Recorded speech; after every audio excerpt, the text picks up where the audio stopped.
As we know, human dignity is, quote, an individual or group sense of self-respect and self-worth, physical and psychological integrity and empowerment. With that in our head, we can further analyze how politicians will use human dignity to create their policies. Within the policies, both Clinton and Trump have to conjure up a way to conserve your self-worth and also save the integrity of the country's promise to be a free country. Analyzing is about abortion and what Hillary Clinton is going to do about how the government intervenes with abortions. Should there not be any government intervention in abortions? Should we continue to have the abortion centers? Our country should not be just a pro-life country. There should be room for women to protect their bodies how they want.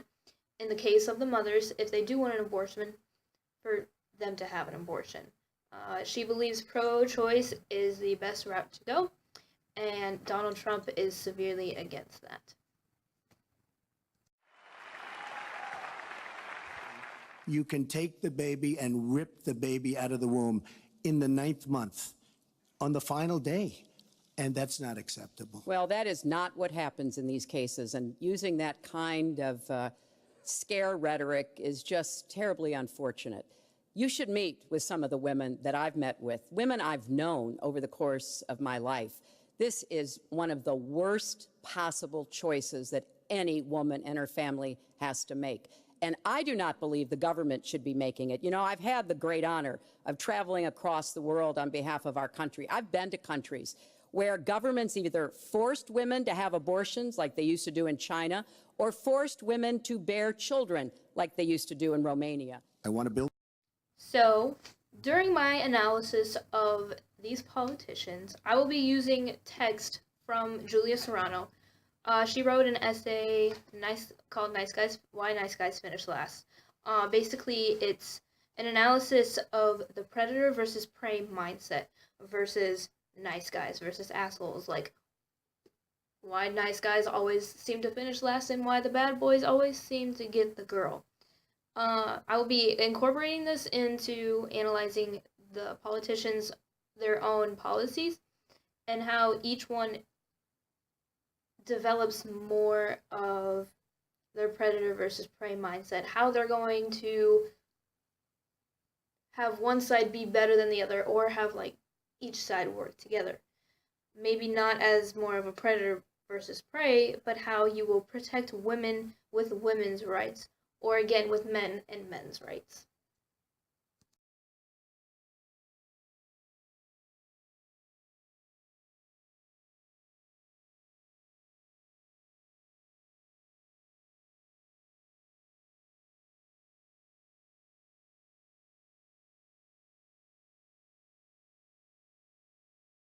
That was a great pivot off the fact that she wants open borders, okay? How did we get onto Putin? Hold on. No. Wait. Hold on, folks, because this is going to end up getting out of control. Let's try to keep it quiet so for the candidates and for the American people. So just to finish on the borders. Yes. She wants open borders. People are going to pour into our country. People are going to come in from Syria. She wants 550% more people than Barack Obama. And he has thousands and thousands of people. They have no idea where they come from. And you see, we are going to stop radical Islamic terrorism in this country. She won't even mention the words, and neither will President Obama. Number of special forces and other Americans on the ground. But I will not support putting American soldiers into Iraq as an occupying force. I don't think that is in our interests, and I don't think that would be smart to do. In fact, Chris, I think that would be a big red flag waving for ISIS to reconstitute itself. The goal here is to take back Mosul. It's going to be a hard fight. I've got no illusions about that. And then continue to press into Syria to begin to take back and move on Raqqa, which is the ISIS headquarters. I am hopeful that the hard work that American military advisors have done will pay off and that we will see a really successful military operation.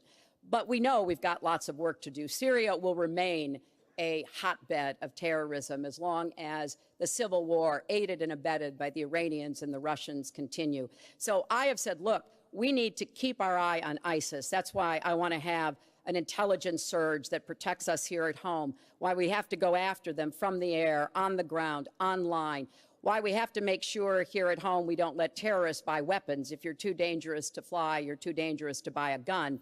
And I'm going to continue to push for a no-fly zone and safe havens within Syria, not only to help protect the Syrians and prevent the constant outflow of refugees, but to frankly gain some leverage on both the Syrian government and the Russians so that perhaps we can have the kind of serious negotiation necessary to bring the conflict to an end and go forward on a political track.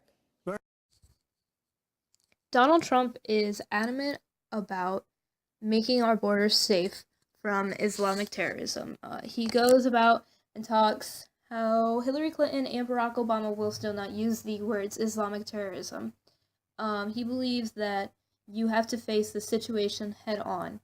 Hillary, on the other hand, will not put troops into Syria. She will not send them back out because she believes this can be solved diplomatically. Donald Trump's idea of building a wall kind of completely throws out the fact of any human dignity in any of his policies. On the other hand, Hillary Clinton believes in human dignity and doesn't think it's right to go forth and put more troops into Iraq and into Syria to solve this problem. Fukuyama, who is another author that I am quoting from, wrote an article about human dignity. One of his quotes says, "Much of politics centers on the question of human dignity and the desire for recognition to which it is related. That is, human beings constantly demand that others recognize their dignity, either as individuals or as members of religious, ethnic, racial, or other kinds of groups." As we can see through this debate, Hillary Clinton is trying to recognize the Syrian and the Iranians' dignity and how putting our troops into their country will not uphold our dignity and more likely will denigrate our own dignity instead of helping what the real problem is. I feel strongly that we have to have an education system that starts with preschool and goes through college. That's why I want more technical education in high schools and in community colleges, real apprenticeships to prepare young people for the jobs of the future. I want to make college debt-free, and for families making less than $125,000, you will not get a tuition bill from a public college or university if the plan that I worked on with Bernie Sanders is enacted. That is a plan that has been analyzed by independent experts, which said that it could produce 10 million new jobs. By contrast, Donald's plan has been analyzed to conclude it might lose 3.5 million jobs. Why? Because his whole plan is to cut taxes, to give the biggest tax breaks ever to the wealthy and to corporations. Roxane Gay is the last person I will be using quotes from. She wrote her essay on The Bad Feminist, dealing with if you do not partake in all of the feminist rules, you are considered a bad feminist. Just like, as I've said in class, if you don't partake in all the Catholic rules, you're categorized as a bad Catholic. So when Hillary is talking about education and how we need free education for those who make under $125,000, that's a bit of categorization. And we all fear categorization. I know I do when it comes to financial aid. Like, if my parents make enough money, then I won't get the financial aid that I need to get through college. Gay says, again, we see this fear of categorization, this fear of being forced into a box that cannot quite accommodate basically a person and their ideas.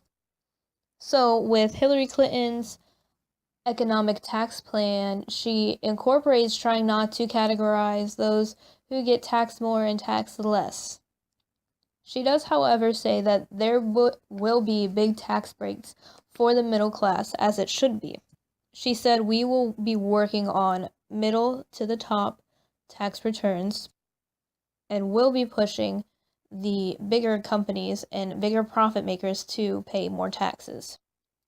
That is also a good idea for human dignity because it's common sense that the people who make more money should be able to pay the more taxes. Trump, however, did not have a plan for education, so he obviously didn't think about that one before the debate happened. I would say that he needs to look at the definition of human dignity and maybe a little bit more how he can incorporate it into his policies if he wants to be elected president. Although I do agree with him on some things, like having better border security, his idea of border security does not value human life. All in all, we know that Hillary Clinton won all 3 debates because Trump is just not as level-headed as Hillary and does not have all of his thoughts into one place. So the conclusion to this very long analyzation of the 3rd debate came to Hillary has a lot more respect for human dignity in her policies. I knew that was going to be the outcome when I chose this assignment. I just wanted to further my knowledge about their concepts in order to, know who I was going to vote for. Unfortunately, I'm not biased towards any of the candidates. So, this assignment was eye-opening, definitely. Donald definitely needs to work on having more support for his policies. He doesn't have a lot of he doesn't have a to-do list. I write a to-do list of what I'm going to do every day, and I follow it. He doesn't have a to-do list for what he wants to do for each of his policies, whereas Hillary Clinton has thought about all of her policies. She's taken account of the consequences. She's taken account of the different people, the different sexes, the different races, the different religions that it's going to affect. Overall, Hillary has more value for human dignity. With that being said, I like to close with a quote from Fukuyama. We are thus brought back to the question of politics and political strategies. For if there is a viable concept of human dignity out there, it needs to be defended not just in a philosophical tracts, but in the real world of politics and protected by viable political institutions. So there you have the analyzation of Hillary Clinton versus Donald Trump. I hope I didn't make anyone mad. I hope I just explained, a little more in depth of what they're trying to get about and how each candidate, values human dignity, how they value their own life, how they value what they're going to be doing as a president. Obviously, you may say that one candidate is better suited than the other candidate, but that's your opinion. And unfortunately, this video has no room for putting your own opinion into it.